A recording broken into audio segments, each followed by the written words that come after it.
أعوذ بالله من الشيطان الرجيم بسم الله الرحمن الرحيم نهم class maths lecture number 6 transpose of a matrix د یو matrix transpose څه ته ویلی شي د matrix رو چې کوم دي دا موږ په کالم کې ولیکو یا د matrix کالم چې دا موږ په رو فارم کې ولیکو دې ته transpose of a matrix ویلی شي فار ایگزامپل A یو matrix دی 2 3 یو رو ده پکې دوه کالم دي A transpose ډینوټ کیږي په A پاور T باندې برابر بسې چې دا رو چې دا موږ کالم فارم کړو 2 3 یو رو ده موږ یې کالم کې ولیکو دغه شانې B یو میټرکس دی 5 4 B transpose به څه برابري 5 رو فارم کې موږ کالم فارم کې ولیکو 4 رو ده موږ یې کالم کې ولیکو دا transpose ویلی شي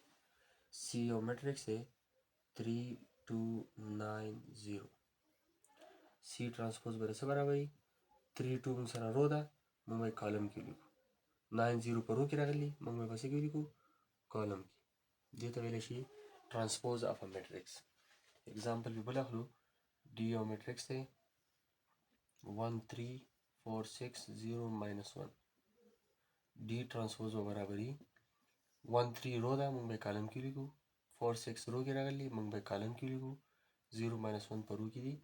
موږ به په کالم کې لیکو چې د یو میټرکس رو موږ په کالم کې لیکو یا کالم چې دی هغه موږ په رو کې لیکو دې ته ویلی شي transpose of a matrix